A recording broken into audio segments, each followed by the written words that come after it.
한국은 기술만 다 넘겨주고 결국 쫓겨날 것이다. 지금 호주 방산 시장이 발칵 뒤집혔습니다. 미국, 영국, 캐나다, 호주, 뉴질랜드. 파이브 아이즈의 성적이 무너졌기 때문입니다. 48년.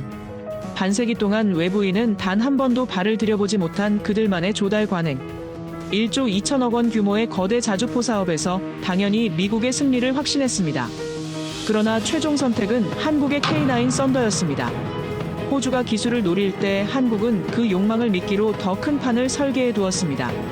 동맹의 의리보다 무서운 한국의 치밀한 설계. 캔버라를 뒤흔든 그 진짜 이야기를 지금 시작합니다. 어디서 듣고 계신가요? 구독과 좋아요 잊지 마세요. 캔버라발 보도 자료가 떴습니다. 호주 국방부 자주포 도입 사업 최종 후보 발표. 미국 M109A7과 한국 K9 썬더. 저는 런던 사무실 책상 앞에서 화면을 응시하며 손가락을 멈췄어요. 1조 2천억 원 규모, 40문 도입, 30년 운용 계약. 이건 단순한 무기 구매가 아니었습니다. 서방 질서의 판이 흔들리는 순간이었죠.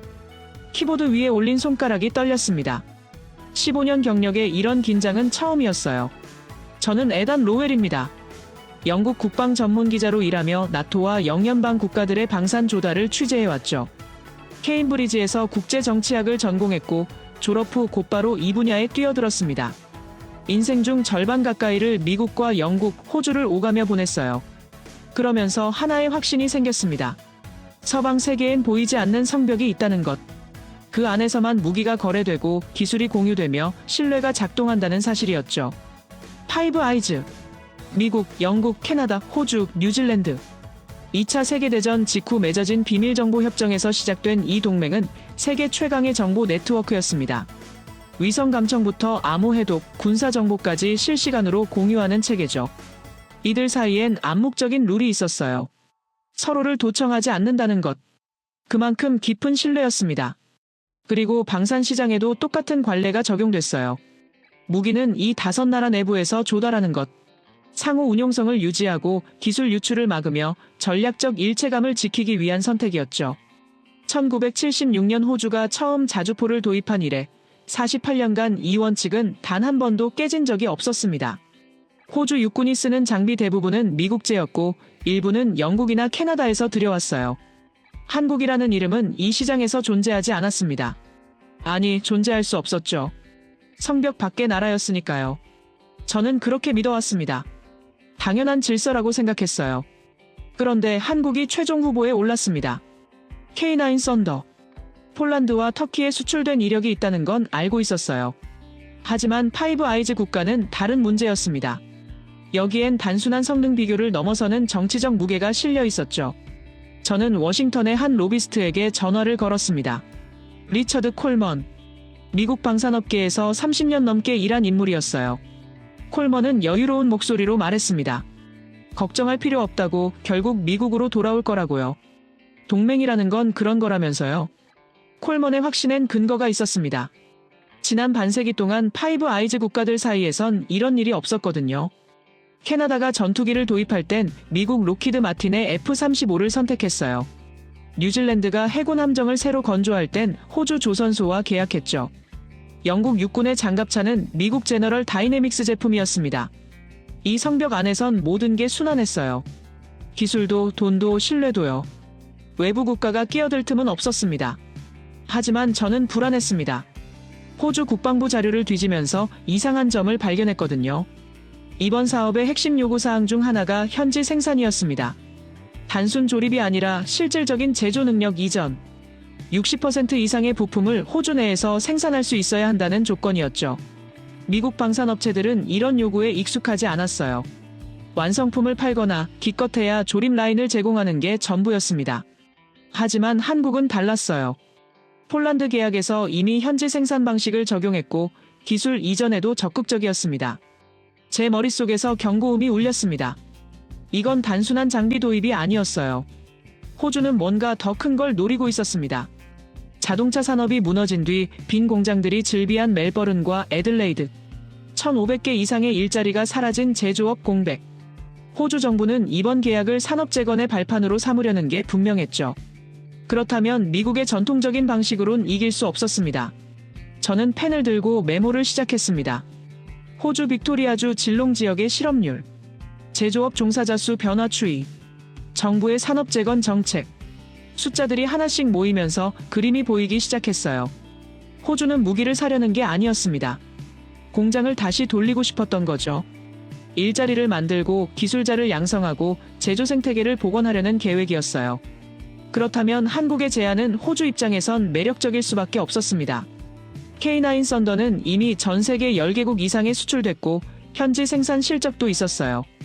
폴란드에선 크라브, 폴란드 하우비카라는 이름으로 자체 생산까지 했습니다. 기술 이전에 인색한 미국과 달리 한국은 파트너십을 제안했죠. 저는 노트북 화면을 응시하며 생각했습니다. 이건 성능 경쟁이 아니라 철학 대결이구나. 콜먼에게 다시 전화를 걸었습니다. 현지 생산 요구에 대해 미국 측은 어떻게 대응하고 있냐고 물었어요. 콜먼은 잠시 침묵하더니 말했습니다. 최종 조립은 호주에서 할 수 있다고 하지만 핵심 부품은 미국에서 공급할 거라고요. 그게 효율적이라면서요.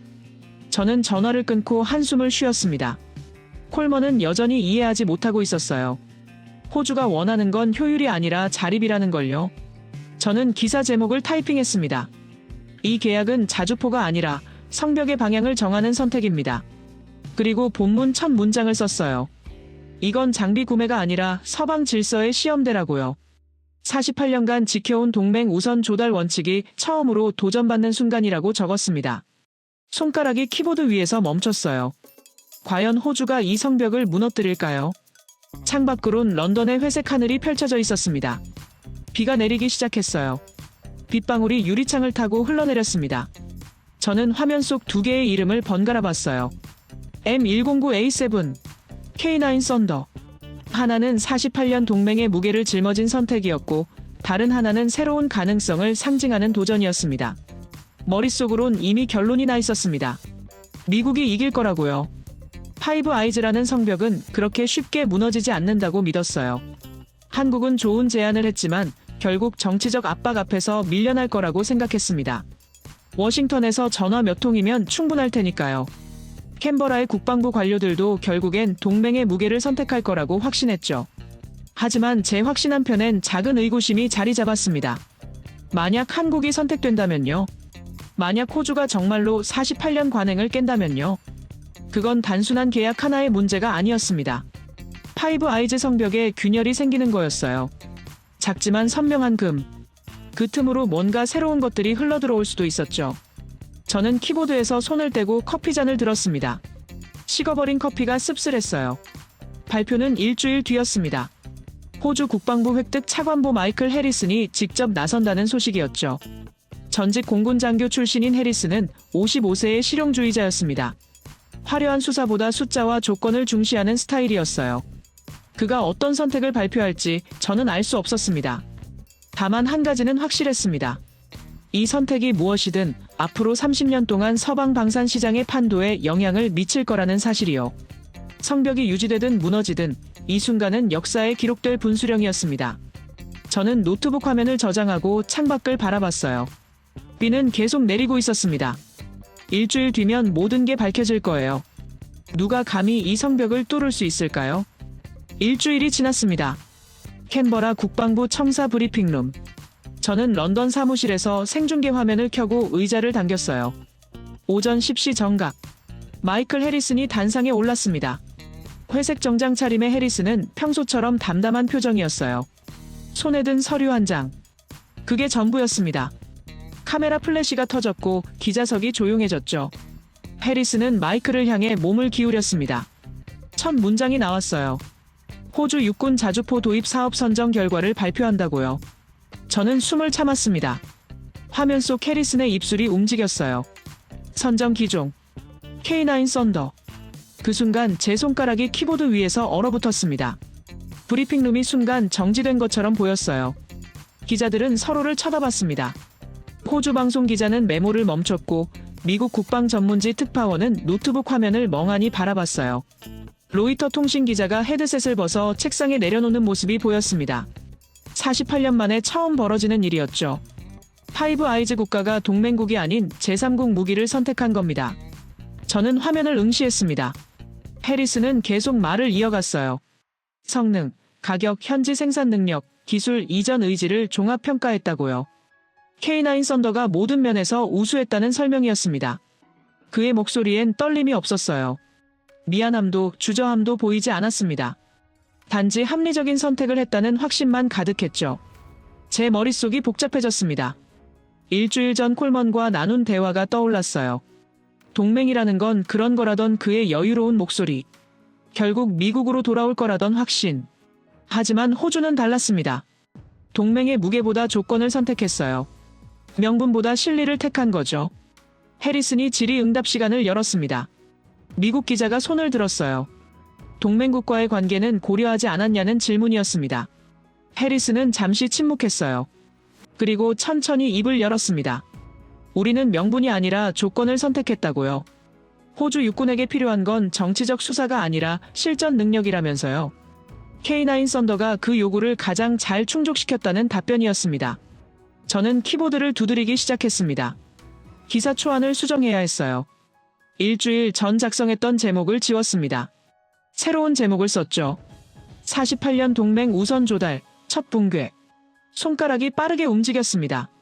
1976년 이래 처음으로 파이브 아이즈 성벽에 균열이 생겼다고 적었어요. 한국이라는 외부 국가가 이 견고한 성벽을 뚫은 거라고요. 브리핑이 끝났습니다.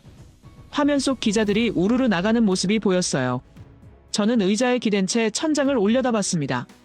15년간 당연하다고 믿었던 질서가 무너진 순간이었어요. 파이브 아이즈라는 성벽은 절대적이지 않았습니다. 조건만 맞으면 얼마든지 뚫을 수 있는 벽이었죠. 전화벨이 울렸습니다. 워싱턴에서 걸려온 전화였어요. 리처드 콜먼이었습니다. 콜먼의 목소리는 일주일 전과 달랐어요. 여유가 사라지고 날카로움만 남아있었습니다. 어떻게 이런 일이 가능하냐고 물었어요. 저는 대답했습니다. 호주가 원한 건 무기가 아니라 공장이었다고요. 미국은 장비를 팔려 했고 한국은 파트너십을 제안했다고요. 콜먼은 한숨을 쉬었습니다. 캔버라에 압력이 있었을 거라고 말했어요. 정치적 결정일 뿐이라면서요. 저는 고개를 저었습니다. 전화 너머라 그가 볼 순 없었지만요. 이건 정치가 아니라 산업 논리라고 설명했어요. 호주는 자동차 산업 붕괴 이후 제조업 공백을 메우고 싶어 했다고요. 그러려면 기술 이전이 필수였고 한국이 그 조건을 충족시킨 거라고요. 콜먼은 전화를 끊었습니다. 저는 수화기를 내려놓고 창밖을 바라봤어요.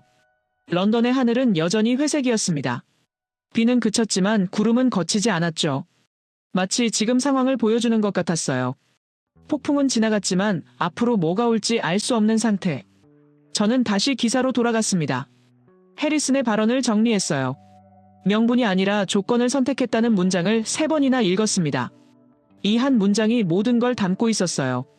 48년간 유지된 동맹 우선 원칙이 실리 앞에서 무너진 순간, 성벽보다 조건이 중요해진 시대였습니다. 노트북 화면 한쪽에 다른 기사들이 떠올랐습니다. 미국 방산 매체들의 반응이었어요. 호주의 놀라운 선택, 동맹 우선 원칙의 종말, 새로운 시대의 시작. 제목들은 모두 충격을 표현하고 있었어요. 누구도 이런 결과를 예상하지 못했던 겁니다. 저 역시 마찬가지였죠. 저는 기사를 마무리하며 생각했습니다. 이게 시작일까, 끝일까요? 한국의 K9 썬더가 호주에 도입되는 걸로 끝날까요? 아니면 더 큰 변화의 신호탄일까요? 파이브 아이즈 성벽에 생긴 이 균열이 점점 벌어질 수도 있었습니다. 다른 국가들도 같은 선택을 할 수 있었죠. 하지만 한편으론 의문이 들었습니다. 한국은 정말 이걸로 만족할까요? 사신문 수출, 1조 2천억 원 계약. 분명 큰 성과였어요. 하지만 호주가 요구한 건 현지 생산이었습니다. 60% 이상의 부품을 호주에서 만들어야 했어요. 그렇다면 한국은 결국 기술을 넘겨줘야 하는 거 아닐까요? 수출은 성공했지만 미래 경쟁력을 잃는 건 아닐까요? 저는 메모장에 질문을 적었습니다. 한국은 무엇을 얻고 무엇을 잃는가? 이 질문에 답하려면 계약서를 봐야 했어요. 세부 조항을 분석해야 했습니다. 현지 생산의 실체가 무엇인지, 기술 이전의 범위가 어디까지인지 확인이 필요했죠. 저는 호주 국방부에 정보 공개 청구를 준비하기 시작했습니다. 계약 부속 문서를 요청할 계획이었어요. 물론 쉽지 않을 겁니다. 군사 기밀이라며 거부당할 가능성이 높았죠. 하지만 시도는 해봐야 했어요. 이 계약의 진짜 의미를 알아내려면요. 화면을 저장하고 의자에서 일어났습니다. 커피를 한 잔 더 내려야 할 것 같았어요. 긴 밤이 될 예정이었습니다. 기사를 다듬고 자료를 정리하고 전문가들에게 연락을 돌려야 했어요. 48년 만의 변화를 제대로 분석하려면 시간이 필요했습니다. 창밖으론 런던의 야경이 펼쳐지기 시작했습니다. 가로등이 하나둘 켜지고 차들이 불을 밝히며 지나갔어요. 저는 유리창에 비친 제 모습을 봤습니다. 42세 기자. 15년간 이 분야를 취재해온 사람. 하지만 오늘 벌어진 일은 처음이었어요. 경험으론 예측할 수 없는 변화였습니다. 저는 다시 자리에 앉았습니다. 노트북 화면엔 아직 완성되지 않은 기사가 떠 있었어요. 마지막 문단을 써야 했습니다. 저는 키보드에 손을 올렸어요. 그리고 천천히 타이핑하기 시작했습니다. 이 선택은 단순한 수출 계약이 아니다. 서방 질서의 변곡점이다. 성벽은 무너졌고 새로운 시대가 시작됐다. 문장을 지웠습니다. 너무 선언적이었어요. 다시 썼습니다. 호주의 선택이 무엇을 의미하는지는 아직 알 수 없다. 하지만 한 가지는 분명하다. 48년간 유지된 질서가 오늘 바뀌었다. 저장 버튼을 눌렀습니다. 이제 편집장에게 보낼 차례였어요. 하지만 보내기 전에 한 가지 더 확인하고 싶었습니다. 한국 측 반응이었어요. 한화 디펜스의 공식 입장. 저는 서울 시간을 계산했습니다. 새벽 3시였어요. 아직 공식 발표는 없을 겁니다. 하지만 내일 아침이면 나올 거예요. 그때 다시 기사를 보완해야겠다고 생각했습니다. 전화를 들고 한국방산 전문 기자에게 메시지를 보냈습니다. 한화 측 반응이 나오면 연락 달라고요. 그리고 가능하면 계약 담당자 인터뷰를 부탁한다고 적었어요. 막준혁. 한화 글로벌 사업 총괄. 그 사람을 만나야 했습니다. 이 계약의 설계자를 직접 만나 물어봐야 했어요. 한국은 정말 무엇을 노리고 있는지. 메시지를 보내고 커피잔을 들었습니다. 식은 커피가 씁쓸했어요. 하지만 마셨습니다. 오늘 밤은 잠들 수 없을 것 같았거든요. 48년 만의 변화. 이 의미를 제대로 파악하려면 더 깊이 파고들어야 했습니다. 성벽이 무너진 건 맞아요. 하지만 그 뒤에 뭐가 있는지 저는 아직 몰랐습니다. 사흘 후 저는 마이클 해리슨과의 인터뷰를 성사시켰어요. 캔버라행 비행기에 몸을 실었습니다. 14시간 비행 끝에 도착한 호주 국방부 청사. 해리슨은 집무실에서 저를 맞았어요.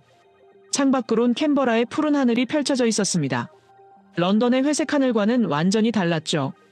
해리슨은 커피를 권했고 저는 노트북을 펼치며 첫 질문을 던졌어요. 왜 K9 썬더였냐고요? 해리슨은 잠시 창밖을 바라보다 입을 열었습니다. 성능 때문만은 아니라고요. 그보다 더 중요한 게 있었다면서요. 저는 펜을 들고 기다렸습니다. 해리슨의 다음 말을 놓치고 싶지 않았어요. 현지 생산. 해리슨이 꺼낸 핵심 단어였습니다. 호주는 단순히 자주포 40문을 사려는 게 아니었어요. 제조 능력 자체를 들여오고 싶었던 겁니다. 60% 이상의 부품을 호주 내에서 생산할 수 있어야 한다는 조건. 이건 협상 카드가 아니라 필수 요구사항이었죠. 해리슨은 말했습니다. 우리에게 필요한 건 무기가 아니라 공장이라고요. 저는 메모를 하며 물었습니다. 미국은 왜 이 조건을 충족시키지 못했냐고요. 해리슨은 쓴웃음을 지었어요. 미국 방산업체들은 완성품 판매에 익숙하다고 말했습니다. 기술 이전은 최소화하고 핵심 부품은 본국에서 공급하는 방식이죠. 효율적일 순 있지만 호주가 원하는 건 그게 아니었어요. 저는 고개를 끄덕였습니다. 이해가 되기 시작했거든요. 해리슨이 책상 서랍에서 서류 한 묶음을 꺼냈습니다. 빅토리아주 제조업 통계 자료였어요. 2010년대 중반 이후 급격히 떨어진 고용 수치. 멜버른과 애들레이드의 빈 공장들. 자동차 산업이 무너진 뒤 남은 공백이었습니다. 해리슨은 손가락으로 숫자를 가리키며 말했어요. 1,500개 이상의 일자리가 사라졌다고요. 숙련 기술자들이 떠났고 제조 생태계가 붕괴했다고요. 포드가 떠났습니다. 2016년 멜버른 공장 폐쇄. 홀덴이 떠났어요. 2017년 애들레이드 공장 문을 닫았습니다. 도요타도 떠났죠. 같은 해 멜버른에서 철수했어요. 해리슨은 자료를 넘기며 설명했습니다. 60년 넘게 이어진 호주 자동차 산업이 3년 만에 완전히 사라졌다고요. 용접공, 조립공, 품질검사원, 설계 엔지니어. 모두 일자리를 잃었다고 했어요. 저는 숫자를 보며 놀랐습니다. 직접 고용 4만 명, 간접 고용까지 합치면 15만 명 이상. 이들이 일순간에 직업을 잃었어요. 공장 부지는 텅 비었고 협력업체들은 연쇄 도산했습니다. 해리스는 말했어요. 이건 단순한 산업이동이 아니라 재앙이었다고요. 호주 제조업의 심장이 멈춘 거라고요. 저는 질문을 이어갔습니다. K9 썬더 계약이 이걸 어떻게 해결하냐고요. 해리스는 명확하게 답했어요. 한화는 단순히 자주포를 파는 게 아니라 제조 시스템을 이전하겠다고 제안했다고요. 설계 데이터 접근 권한, 현지 인력 대규모 기술 훈련, 부품 생산 라인 구축. 이 모든 게 계약에 포함됐다고 했습니다. 저는 펜을 멈췄습니다. 이건 단순한 무기 구매가 아니었어요. 산업 재건 프로젝트였습니다. 호주는 자주포를 사는 동시에 제조업 기반을 되살리려 했던 거죠. 1조 2천억 원 계약에 진짜 의미가 보이기 시작했어요. 이건 국방사업이자 경제사업이었습니다. 해리스는 계속 설명했습니다. 질롱 지역에 새로운 생산시설을 짓는다고요. 거기서 포탑 조립, 장갑 용접, 사격 통제 시스템 통합이 이루어진다고 했어요. 폴란드 모델을 참고했다면서요. 한화가 폴란드에서 했던 것처럼 호주에서도 같은 방식을 적용한다는 계획이었습니다. 저는 물었어요. 그럼 호주형 자주포가 나오는 거냐고요. 해리슨이 고개를 끄덕였습니다. 그게 목표라고 했어요. K9 썬더를 기반으로 하되 호주 육군의 요구에 맞춰 개량한 버전 KS9 헌츠맨이라는 이름까지 정해놨다고 했습니다. 저는 노트에 이름을 적었어요. KS9 헌츠맨. 호주가 노리는 건 단순 도입이 아니라 자립이었습니다. 저는 좀 더 깊이 파고들었습니다. 기술 이전의 범위를 물었어요. 어디까지 호주로 넘어오냐고요. 해리스는 잠시 망설이다 답했습니다. 설계도면 대부분은 공유된다고요. 제조 공정 매뉴얼도 제공받는다고 했어요. 현지 엔지니어들이 한국 기술자들과 함께 일하며 배운다고요. 2년간의 기술 훈련 프로그램이 계약에 포함됐다고 했습니다. 저는 놀랐습니다. 생각보다 훨씬 광범위한 이전이었어요. 단순 조립 수준이 아니라 설계 능력까지 넘어오는 구조였습니다. 해리스는 말했어요. 이번엔 공장만 남기는 게 아니라 기술까지 남겨야 한다고요. 과거처럼 조립 라인만 있다가 외국 업체가 떠나면 아무것도 남지 않는 일은 반복하지 않겠다고 했습니다. 해리슨의 목소리에 힘이 들어갔습니다. 자동차 산업이 떠날 때 호주는 무력했다고 했어요. 본사 결정에 따라 공장이 닫혔고 기술은 모두 가져갔죠. 남은 건 빈 건물과 실업자뿐이었습니다. 이번엔 달라야 한다고 해리슨은 강조했어요. 기술을 호주 땅에 뿌리내리게 해야 한다고요. 저는 메모를 하며 생각했습니다. 호주의 속내가 명확했어요. 이건 안보 사업에 탈을 쓴 산업 정책이었습니다. 자주포는 수단이고 진짜 목표는 제조업 재건이었죠. 1,500개 일자리를 되찾고 공장을 다시 돌리고 기술자를 양성하는 것. 해리슨의 사명이었습니다. 저는 마지막 질문을 던졌습니다. 한국은 왜 이런 조건을 받아들였냐고요. 미국은 거부했는데 한국은 왜 수락했냐고요. 해리슨은 잠시 생각하다 답했어요. 한국 방식이 다르다고요. 미국은 판매자 입장이지만 한국은 파트너 입장이라고 했습니다. 그게 호주에게 더 매력적이었다고요. 인터뷰를 마치고 나왔습니다. 캔버라의 햇살이 따가웠어요. 저는 호텔로 돌아가는 택시 안에서 생각에 잠겼습니다. 호주의 속내를 봤어요. 산업 재건, 일자리 창출, 제조 능력 확보. 이 모든 게 진짜 목표였습니다. 자주포는 명분이었고 본질은 공장이었어요. 택시가 호텔 앞에 섰습니다. 저는 내려서 로비로 걸어 들어갔어요. 체크인을 하고 방으로 올라갔습니다. 노트북을 열고 오늘 인터뷰 내용을 정리하기 시작했어요. 호주의 요구는 명확했습니다. 60% 현지 생산, 설계 데이터 접근, 대규모 기술 훈련, KS9 헌츠맨이라는 호주형 자주포 개발. 저는 타이핑을 하며 문득 의문이 들었습니다. 한국은 정말 이 모든 걸 순순히 넘겨줄까요? 기술을 이전하면 경쟁자를 키우는 거 아닐까요? 호주가 자체 생산 능력을 갖추면 한국은 무엇을 얻는 걸까요? 1조 2천억 원의 계약금만 받고 끝일까요? 저는 고개를 저었습니다. 뭔가 빠진 게 있는 것 같았어요. 호주의 속내는 명확합니다. 하지만 한국의 속내는 아직 모르겠어요. 왜 이렇게까지 기술을 넘겨주는 걸까요? 단순히 수출 실적을 위해서일까요? 아니면 더 큰 계산이 있는 걸까요? 저는 침대에 앉아 창밖을 바라봤습니다. 캔버라의 저녁 하늘이 붉게 물들고 있었어요. 해가 지고 있었습니다. 저는 노트북을 다시 열고 기사 초안을 작성하기 시작했어요. 제목은 이렇게 정했습니다. 호주, 자주포 아닌 공장을 샀다. 본문 첫 문장을 썼습니다.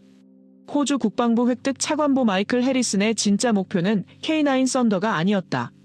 질롱의 빈 공장을 다시 돌리는 것, 1,500개 일자리를 되찾는 것, 그것이 이번 계약의 본질이다. 저장 버튼을 눌렀어요. 호주의 속내는 이제 명확했습니다. 하지만 제 취재는 끝나지 않았어요. 다음엔 한국으로 가야 했습니다. 박준혁을 만나야 했죠. 한화글로벌 사업 총괄. 이 계약을 설계한 사람. 그에게 물어봐야 했어요. 한국은 무엇을 노리고 있는지, 기술을 넘겨주고 무엇을 얻는지. 저는 항공권 예약 사이트를 열었습니다. 서울행 티켓을 검색하기 시작했어요. 서울행 비행기는 다음 날 아침이었습니다. 저는 캔버라 호텔방에서 밤새 자료를 정리했어요. 해리슨 인터뷰 내용, 호주 제조업 통계, 계약 개요서.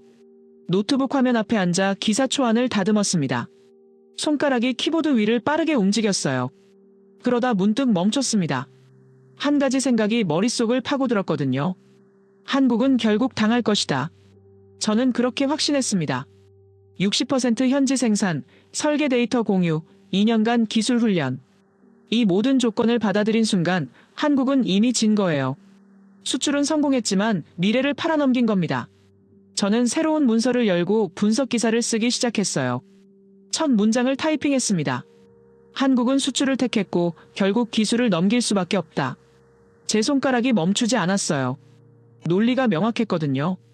호주는 거대한 시장이었습니다. 1조 2천억 원 계약, 40문의 자주포, 30년 운용 계획. 이런 조건 앞에서 한국이 거절할 수 있었을까요? 불가능했어요. 저는 국제방산 시장의 사례들을 떠올렸습니다.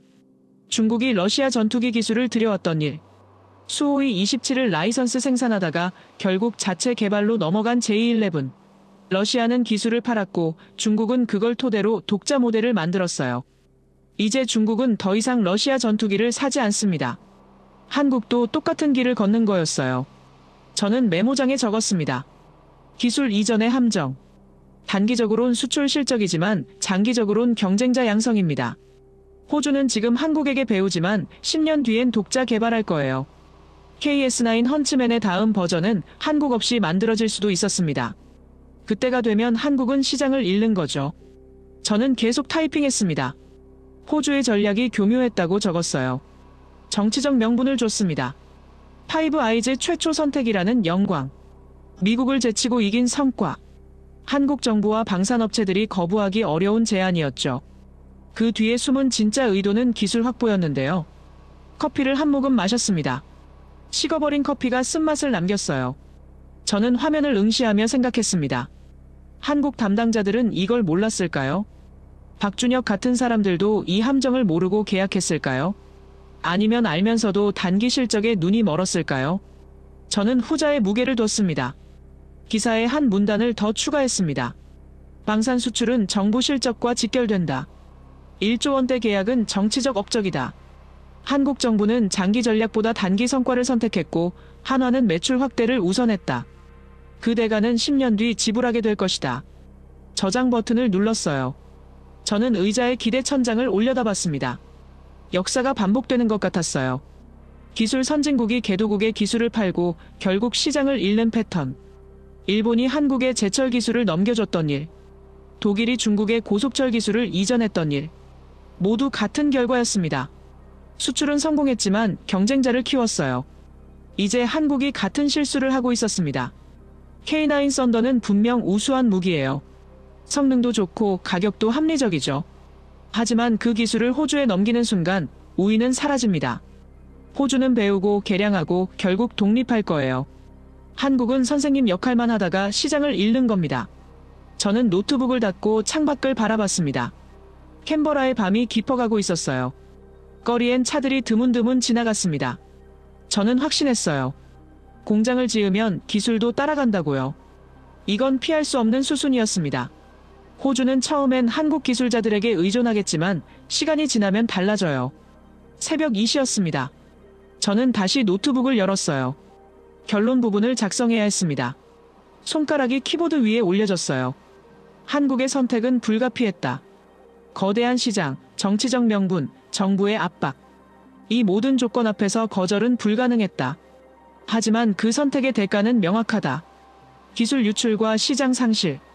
호주는 10년 안에 독자 모델을 개발할 것이고 한국은 그때 깨닫게 될 것이다.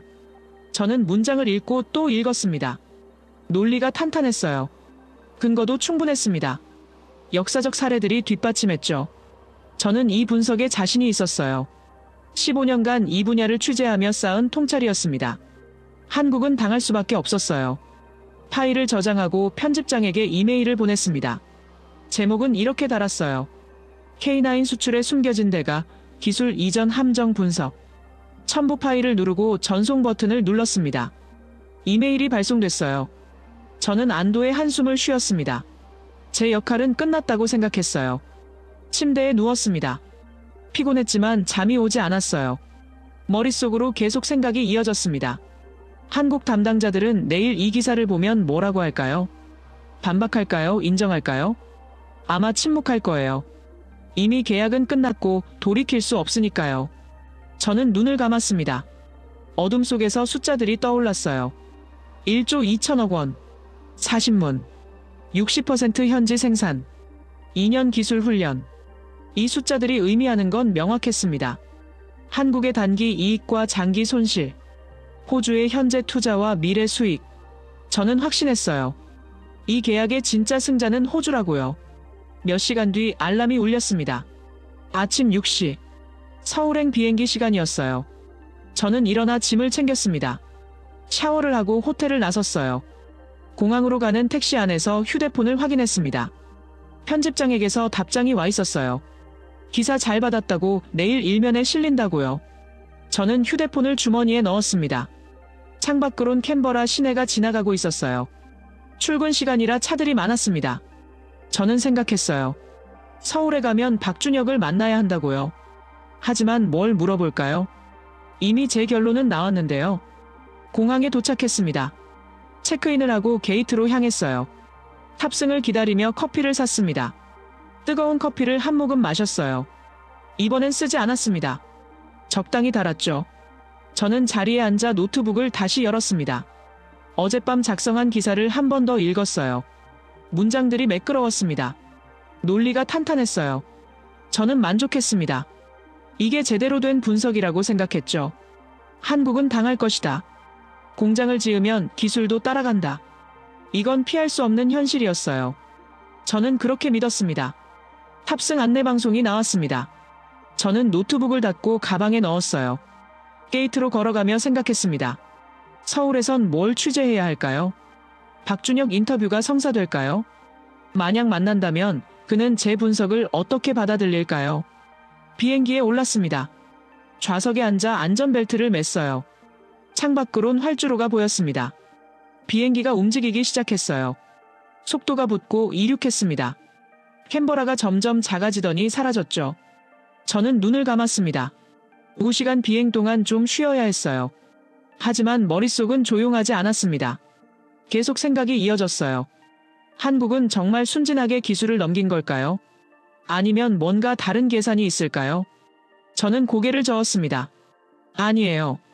제 분석이 맞았습니다. 역사가 증명하잖아요. 기술을 파는 쪽은 결국 시장을 잃어요. 비행기가 순항고도에 올랐습니다. 승무원이 음료를 가져왔어요. 저는 물을 받아 마셨습니다. 목이 말랐거든요. 물을 다 마시고 컵을 돌려줬어요. 그리고 다시 눈을 감았습니다. 이번엔 정말 자려고 했어요. 하지만 잠들기 직전 한 가지 생각이 스쳤습니다. 혹시 제가 뭔가 놓친 게 있을까요? 호주의 속내는 명확히 봤어요. 하지만 한국의 속내는 아직 안 봤죠. 만약 한국에게 다른 전략이 있다면요? 만약 제 분석이 틀렸다면요? 저는 그 생각을 떨쳐냈습니다. 아니에요. 제가 맞아요. 저는 그렇게 스스로를 납득시키고 잠에 빠져들었습니다. 오후 3시에 서울 인천공항에 도착했습니다. 저는 입국 심사를 마치고 짐을 찾은 뒤 택시를 타고 서울 시내로 향했어요. 호텔 체크인 후 노트북을 펼치고 박준혁 인터뷰 요청 이메일을 작성했어요. 한화글로벌 사업 총괄이자 이 계약의 설계자를 꼭 만나야 했습니다. 이메일을 보낸 뒤 호주 국방부가 공개한 계약 개요서를 다운로드해서 분석하기 시작했어요. 공개 정보라 세부 내용은 없었지만 부속 문서 목록만큼은 확인할 수 있었죠. 화면을 스크롤하며 항목들을 살펴보는데 기술 이전 범위, 현지 생산 일정, 품질 보증 조건, 유지 보수 계약 같은 일반적인 항목들 사이에서 한 가지 이상한 제목을 발견했습니다. 부록 3-7 소프트웨어 라이선스 및 업데이트 권한. 저는 즉시 호주 국방부 정보공개 담당자에게 이메일을 보냈어요. 부록 3-7 문서를 요청하면서 군사기밀이 아닌 이상 공개해달라고 적었습니다. 답장은 다음날 올 테니 그 사이에 다른 자료를 뒤지기 시작했어요. 폴란드 계약 사례, 터키 계약 내용, 에스토니아 계약 구조를 찾아 비교 분석할 계획이었죠. 밤 10시가 넘어서도 커피를 주문하며 작업을 계속했는데 폴란드 계약서를 읽다가 중요한 구절을 발견했습니다. 사격 통제 시스템의 핵심 알고리즘은 한화가 보유하며 라이선스 생산 승인은 계약 갱신 시마다 재검토된다는 내용이었어요. 형광펜으로 그 부분을 표시하고 터키 계약도 확인했는데 거기서도 비슷한 패턴이 보였습니다. 엔진 제어 소프트웨어는 암호화되어 제공되며 업그레이드는 한화 승인 하에만 가능하다는 조항이었죠. 저는 메모장의 핵심 기술은 블랙박스라고 적으면서 제조 기술은 이전하지만 작동 원리는 숨긴다는 의미로 해석했습니다. 의자에 기대 천장을 올려다보며 생각에 잠겼어요. 뭔가 놓친 게 있었습니다. 어제 작성한 한국은 기술을 넘길 수밖에 없다는 결론이 정말 맞는 걸까요? 폴란드와 터키 사례를 보면 한국은 핵심을 단단히 지키고 있었는데 호주 계약도 같은 구조일까요? 다음날 아침 이메일을 확인하니 호주 국방부에서 답장이 와 있었어요. 부록 3-7은 기술 기밀 조항이 포함되어 비공개지만 요약본은 제공할 수 있다는 내용과 함께 PDF 3페이지가 첨부되어 있었습니다. 저는 숨을 죽이고 읽기 시작했어요. 첫 페이지의 사격 통제 소프트웨어 라이선스 항목에는 KS9 헌츠맨에 탑재되는 사격 통제 시스템이 K9 썬더 기반이면 핵심 알고리즘은 암호화 모듈로 보호되고 소스 코드는 이전되지 않는다고 명시되어 있었습니다. 형광펜을 들고 암호화 모듈 부분을 표시했어요. 이게 핵심이었죠. 두 번째 페이지의 엔진 제어 시스템 업데이트 권한 조항은 더 놀라웠습니다. KS9의 엔진 제어 알고리즘은 원격 업데이트 방식을 채택하며 업데이트는 한화 서버를 통해서만 가능하고 호주 측은 독자적 수정이 불가능하다는 내용이었어요. 펜을 멈추고 다시 읽었습니다. 원격 업데이트라는 건 결국 통제권을 의미하는 거였죠. 세 번째 페이지는 업그레이드 승인권에 관한 내용이었는데 KS9의 모든 성능 개량 및 무장 업그레이드는 한화의 기술 승인을 필요로 하며 호주가 독자적으로 개조할 경우 품질 보증 및 기술 지원이 중단된다고 적혀 있었습니다. 화면을 응시하며 이해했어요. 승인권, 한국이 열쇠를 쥐고 있었던 겁니다. 노트북에서 손을 떼고 창밖을 바라봤는데 서울 시내의 고층 빌딩들 사이로 차들이 오가는 모습이 보였습니다. 제 머릿속이 복잡해지기 시작했어요.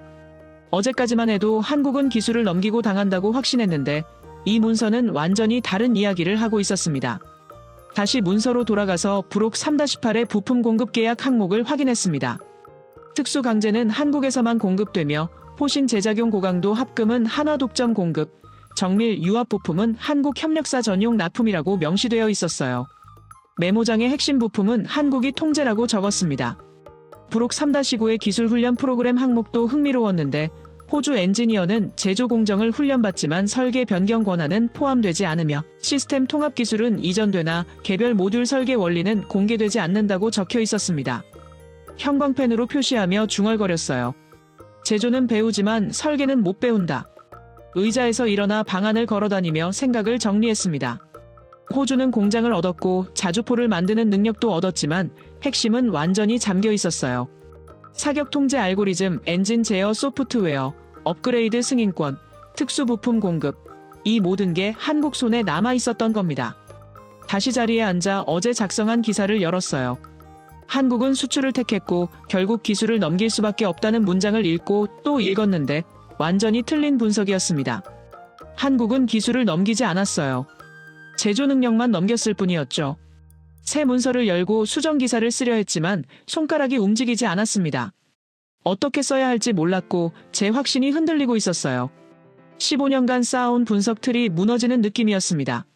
전화를 들고 런던 편집장에게 걸었는데 새벽 시간이라 졸린 목소리로 받았습니다. 어제 보낸 기사를 보류해달라고 부탁하며 추가 취재가 필요하다고 설명했어요. 편집장이 무슨 일이냐고 묻자 계약 구조가 생각과 다르고 한국이 기술을 넘긴 게 아니라 통제권을 유지하고 있다고 답했습니다.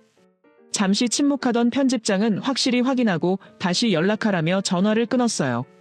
노트북 화면에는 부록 문서들이 열려 있었는데 암호화 모듈, 원격 업데이트, 승인권, 독점 공급 같은 단어들이 눈에 들어왔습니다. 이건 완전한 기술 이전이 아니라 부분적 기술 이전이었어요. 하지만 왜 한국은 이렇게 설계했을까요? 단순히 기술 보호 때문일까요? 아니면 더 큰 의도가 있는 걸까요?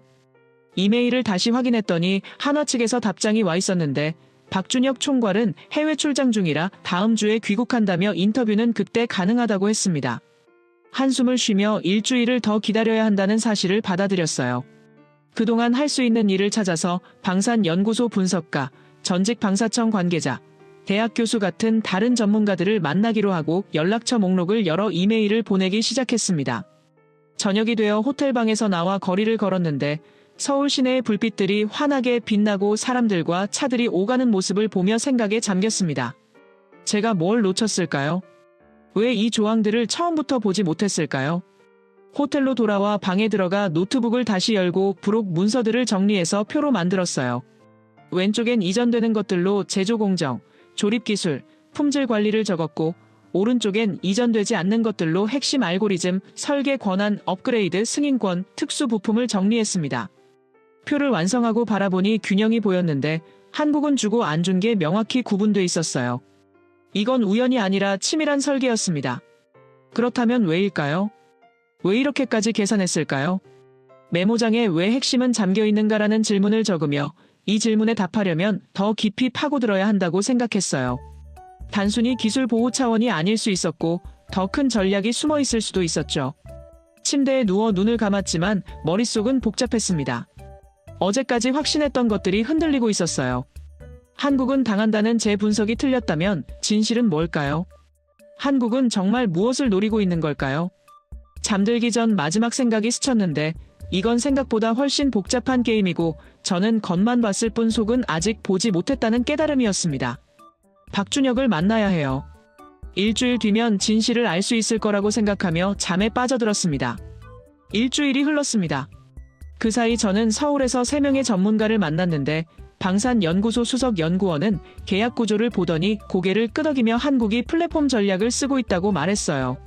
전직 방사청 국장은 이게 단순 수출이 아니라 생태계 구축이라고 설명했고 서울대 국제정치학 교수는 이 계약이 파이브 아이즈 내부로 들어가는 트로이 목마 같다는 흥미로운 비유를 들었습니다. 그 말을 듣는 순간 뭔가 번쩍이는 게 있었어요. 드디어 박준혁과의 인터뷰 날이 왔습니다.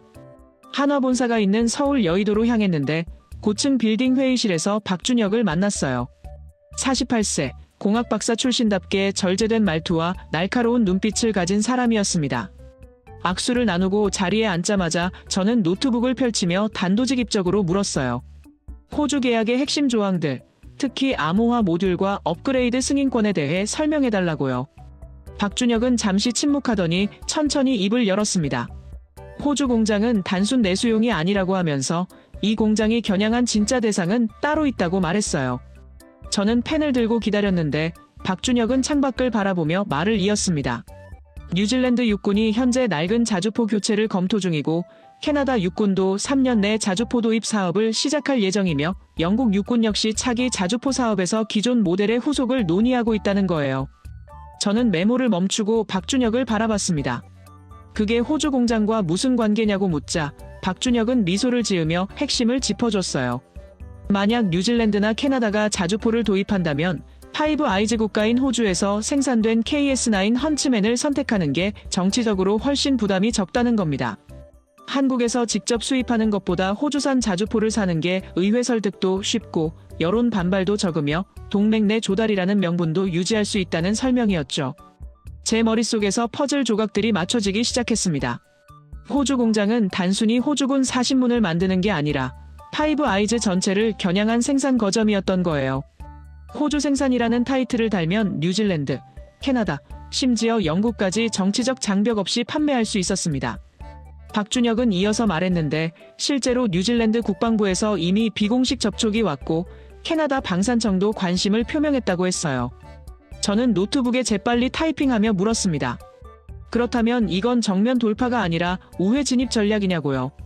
박준혁은 고개를 끄덕이며 한국이 직접 파이브 아이즈 시장에 들어가려면 48년 관행과 싸워야 하지만 호주를 통하면 그 성벽 안으로 자연스럽게 들어갈 수 있다고 설명했습니다. 호주 공장에서 만든 KS9은 겉으로는 호주 제품이지만 핵심 기술 플랫폼은 여전히 K9 썬더 기반이고 모든 업그레이드와 개량 권한은 한국이 보유한다는 거였어요. 저는 잠시 생각에 잠겼다가 질문을 던졌습니다. 그럼 결국 이 나라들은 한국 기술 생태계 안에 들어오는 거냐고요. 박준혁은 정확히 그렇다고 답하며 이게 바로 플랫폼 전략의 핵심이라고 강조했어요. 애플이 아이폰을 파는 게 아니라 iOS 생태계를 파는 것처럼 한국은 자주포를 파는 게 아니라 K9 플랫폼 생태계를 파는 거라면서요. 한번 들어오면 시스템 전체가 연동되기 때문에 쉽게 벗어날 수 없다는 설명이었습니다. 저는 이전에 발견했던 이상한 조항들이 이제야 이해됐어요. 암호화 모듈, 원격 업데이트, 업그레이드 승인권, 특수 부품 독점 공급, 이 모든 게 생태계에 묶어두기 위한 장치였던 겁니다. 박준혁에게 물었어요. 그럼 호주는 자립을 원했지만 실제로는 한국 플랫폼에 종속되는 거 아니냐고요. 박준혁은 잠시 말을 멈추고 커피를 한 모금 마신 뒤 신중하게 답했습니다. 종속이라는 표현은 적절하지 않고 상호 의존 관계라고 봐야 한다면서 호주는 제조 능력과 일자리를 얻었고 한국은 시장 접근권을 얻었으며 양쪽 모두 이익을 본다는 설명이었어요. 다만 핵심 설계 방향과 업그레이드 권한은 한국 서울에 남아있다는 건 명확히 했습니다. 저는 메모를 정리하며 다음 질문을 준비했습니다. 영국은 어떻게 보냐고 물었는데 박준혁은 영국이 가장 어려운 시장이라고 인정했어요. 영국은 미국과의 관계가 특별하고 자체 방산 산업도 강하며 자존심도 있기 때문에 직접 진입은 거의 불가능하다는 거였죠. 하지만 만약 캐나다와 뉴질랜드가 KS9을 선택한다면 영국도 파이브 아이즈 내 표준화 압력을 받을 수 있고 호주산이라는 명분이 있으면 정치적 부담이 줄어든다고 설명했습니다. 저는 펜을 놓고 깊게 생각했습니다. 이건 단계적 포위 전략이었어요. 먼저 호주를 거점으로 확보하고 뉴질랜드와 캐나다를 끌어들인 뒤 마지막으로 영국까지 포위하는 구조였습니다. 박준혁에게 물었어요. 미국은 이걸 모를까요? 라고요. 박준혁은 쓴웃음을 지으며 답했습니다.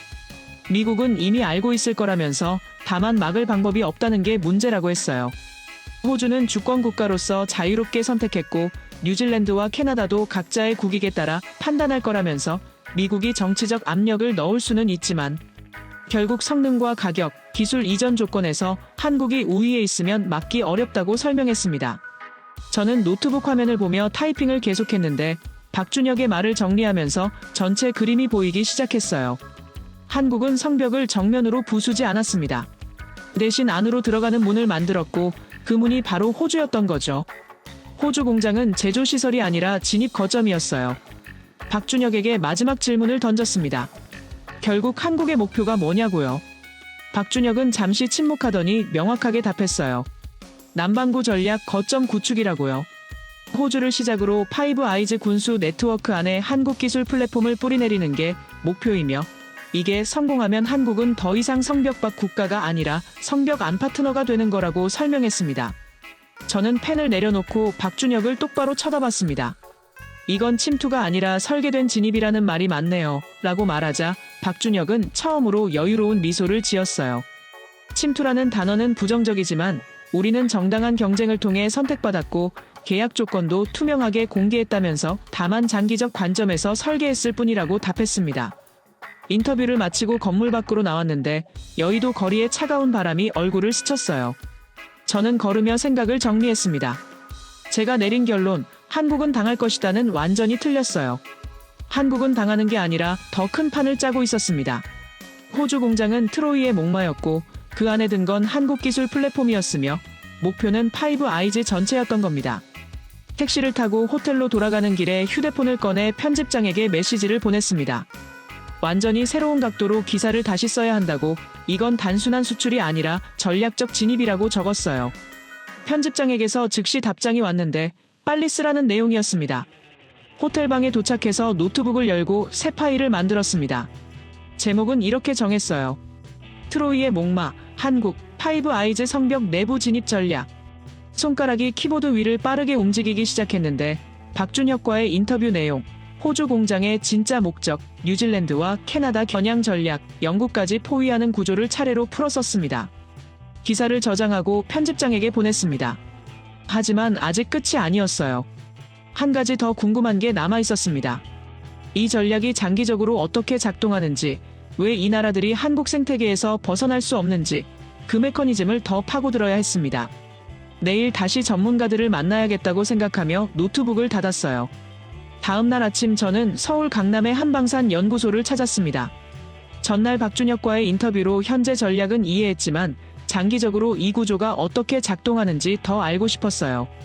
연구소 회의실에서 만난 김태훈 박사는 20년 넘게 방산기술 이전을 연구한 전문가였는데 제가 계약 구조를 설명하자 고개를 끄덕이며 이건 전형적인 플랫폼 종속 구조라고 말했습니다. 김 박사는 화이트보드를 가리키며 설명을 시작했어요. 지금부터 10년 뒤를 상상해보라고 하면서 K9 썬더는 계속 진화한다고 했습니다. K9A1이 현재 버전이라면 5년 뒤엔 K9A2가 나올 거고 10년 뒤엔 K9A3가 나올 거라는 거예요. 각 버전마다 사격 통제 시스템이 개선되고 자동화 수준이 높아지며 네트워크 연동 능력이 강화된다고 설명했습니다. 저는 메모를 하며 물었습니다. 그럼 호주는 어떻게 되냐고요? 김 박사는 바로 그게 핵심이라며 호주가 KS9 헌츠맨을 운용하다 보면 다른 국가들이 최신 버전을 쓰는 걸 보게 될 거라고 했어요. 폴란드가 K9A2로 업그레이드하고 터키가 새로운 사격 통제 시스템을 도입하면 호주도 뒤처지고 싶지 않을 거라는 설명이었습니다. 저는 고개를 끄덕이며 이해했습니다. 하지만 호주는 자체 생산 능력이 있지 않냐고 반문했는데 김 박사는 그게 바로 함정이라고 답했어요. 호주는 제조는 할 수 있지만 설계는 못한다면서 계약서에 명시된 대로 모든 업그레이드는 한화의 기술 승인이 필요하고 최신 소프트웨어는 암호화되어 있어서 호주가 독자적으로 개량할 수 없다는 겁니다. 저는 펜을 멈추고 생각했습니다. 그렇다면 호주는 업그레이드를 원할 때마다 한국에 요청해야 한다는 거네요. 김 박사는 정확히 그렇다며 업그레이드 패키지를 구매하는 것도 비용이지만 더 중요한 건 선택권이 없다는 거라고 강조했어요. 한국이 새 버전을 개발하면 호주는 따라가거나 낙오하거나 둘 중 하나라는 설명이었습니다. 저는 노트북에 타이핑을 시작했습니다. 자립이 아니라 한국 생태계 안에서 진화. 이 문장이 핵심이었어요.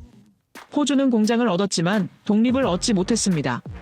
제조 능력은 있지만 개발 능력은 없었고 만드는 법은 배웠지만 설계하는 법은 배우지 못했어요.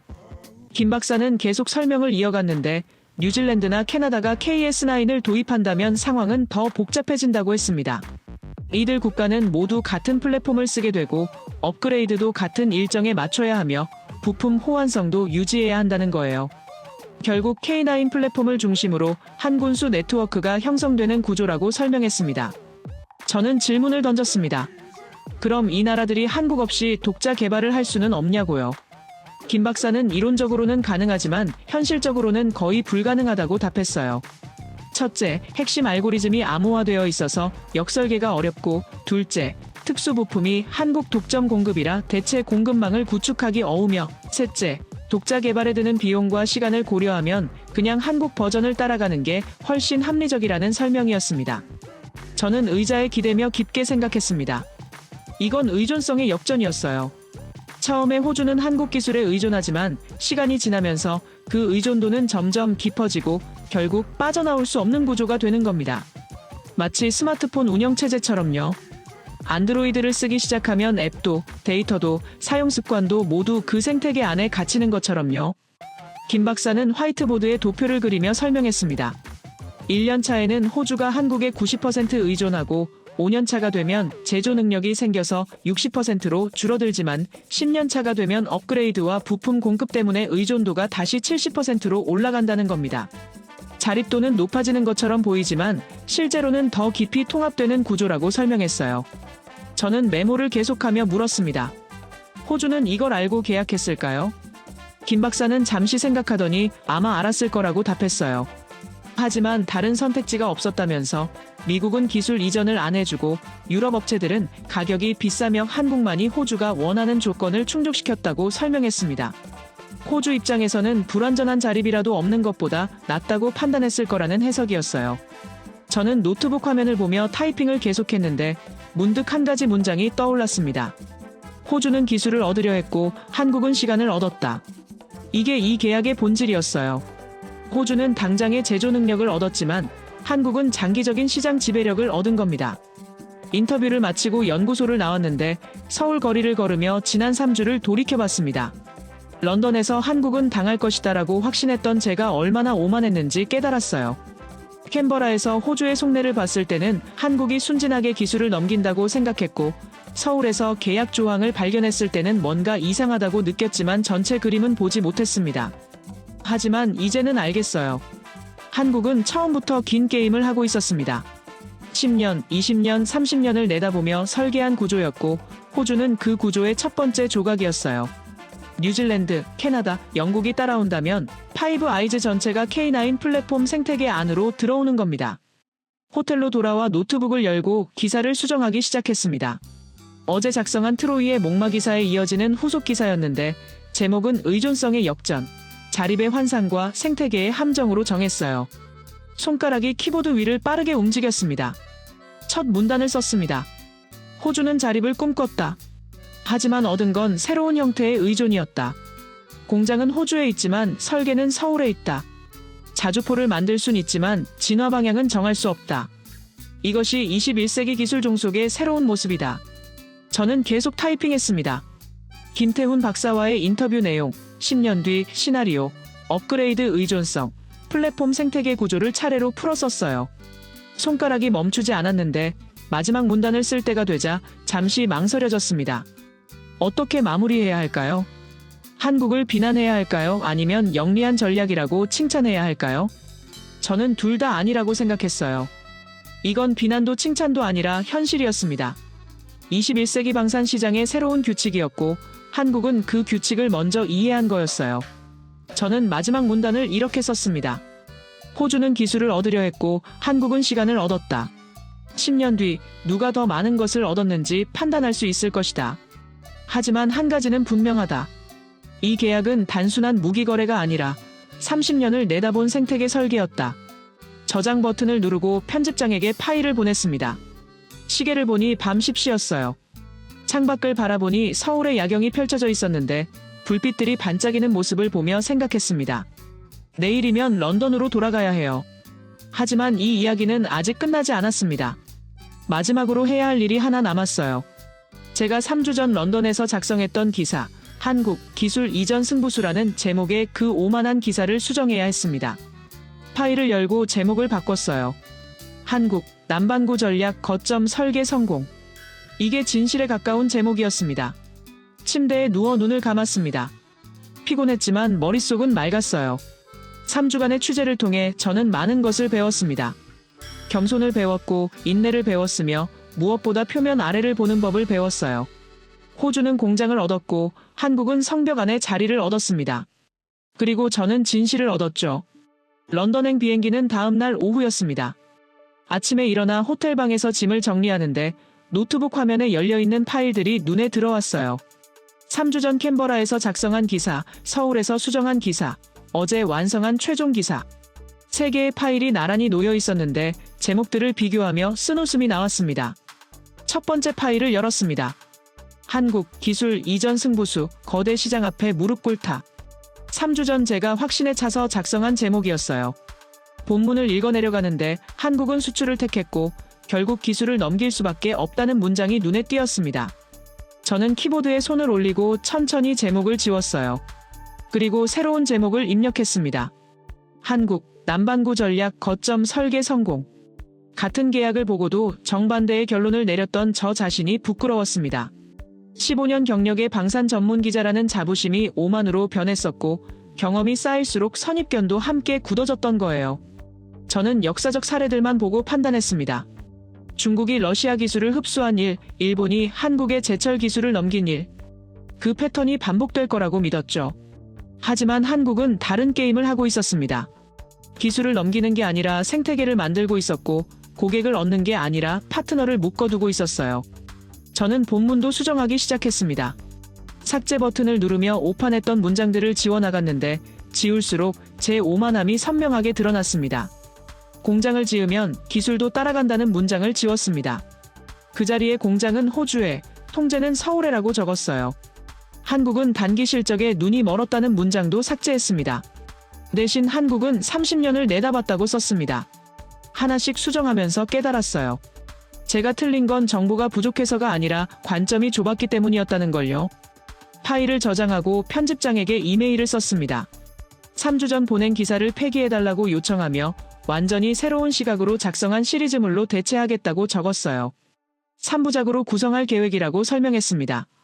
1부 트로이의 목마, 파이브 아이즈 내부 진입 전략, 2부 의존성의 역전 생태계의 함정, 3부 성벽 안의 자리, 48년 질서의 재편. 이메일을 보내고 나서 창밖을 바라봤는데 서울의 아침 풍경이 펼쳐져 있었습니다. 출근하는 사람들, 달리는 차들, 움직이는 도시. 저는 생각했어요. 이 도시 어딘가에 박준혁 같은 사람들이 있고 그들은 지금도 다음 10년, 20년을 설계하고 있을 거라고요. 노트북을 닫고 짐을 챙겼습니다. 공항으로 가는 택시 안에서 휴대폰을 꺼내 마지막으로 메모를 정리했어요. 이번 취재에서 배운 교훈들을 적었는데 첫 번째는 겸손이었습니다. 아무리 경력이 쌓여도 모르는 게 더 많다는 사실. 두 번째는 인내였어요. 표면만 보고 판단하지 말고 깊이 파고들어야 한다는 것. 세 번째는 관점이었습니다. 같은 사실도 어떤 렌즈로 보느냐에 따라 완전히 달라 보인다는 걸요. 인천공항에 도착해서 체크인을 하고 출국장으로 향했습니다. 탑승 게이트 근처 카페에 앉아 커피를 주문했는데 기다리는 동안 노트북을 다시 열었어요. 편집장에게서 답장이 와 있었습니다. 3부작 기획 승인한다는 내용과 함께 일면 톱기사로 싣겠다는 말이 있었어요. 저는 감사 메일을 보내고 파일들을 다시 한번 점검했습니다. 오타는 없는지, 논리는 탄탄한지, 팩트는 정확한지 확인하면서 특히 박준혁과의 인터뷰 부분을 여러 번 읽었어요. 이건 침투가 아니라 설계된 진입이다라는 문장에서 멈췄습니다. 이 한 문장이 전체 이야기를 관통하는 핵심이었어요. 탑승 안내방송이 나왔습니다. 런던행 BA17편. 저는 노트북을 가방에 넣고 게이트로 걸어갔는데 줄을 서서 기다리면서 지난 3주를 되돌아봤습니다. 캔버라의 해리슨 인터뷰, 서울의 계약서 분석, 박준혁과의 대화, 김태훈 박사의 설명. 퍼즐 조각들이 하나씩 모이면서 전체 그림이 완성됐던 과정이었죠. 비행기에 올라 자리에 앉았습니다. 창가 좌석이었는데 이륙을 기다리며 창밖을 바라봤어요. 활주로 너머로 서울 시내가 보였습니다. 저 도시 어딘가에서 한국의 다음 전략이 만들어지고 있을 거라고 생각하니 묘한 기분이 들었어요. 비행기가 이륙했습니다.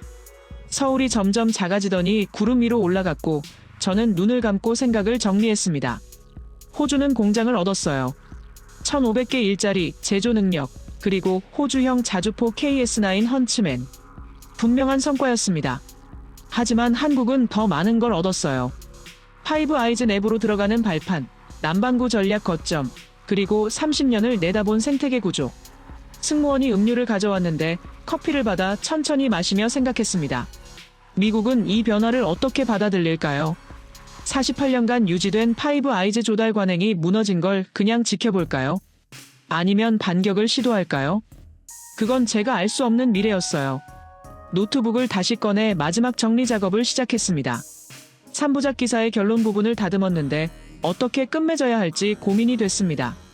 한국의 승리라고 써야 할까요? 호주의 선택이라고 써야 할까요? 저는 둘 다 아니라고 판단했어요. 마지막 문단을 이렇게 썼습니다. 호주는 공장을 얻었고 한국은 성벽 안에 자리를 얻었다. 누가 더 많이 얻었는지는 10년 뒤에 판단할 수 있을 것이다. 하지만 한 가지는 분명하다. 이 계약은 단순한 무기 거래가 아니었다. 21세기 방산 시장의 새로운 규칙이 만들어지는 순간이었고 한국은 그 규칙을 먼저 이해한 쪽이었다. 저장 버튼을 누르고 파일을 닫았습니다. 이제 정말 끝이었어요. 3주간의 취재가 마무리됐고 제 오만함도 함께 정리됐습니다. 저는 창밖을 바라보며 생각했어요. 기자로서 가장 중요한 건 팩트를 모으는 능력이 아니라 겸손하게 배우는 자세라는 걸요. 몇 시간 뒤 런던에 도착했습니다. 입국 심사를 마치고 집으로 가는 지하철에 앉아 휴대폰을 확인했는데 편집장에게서 메시지가 와 있었어요.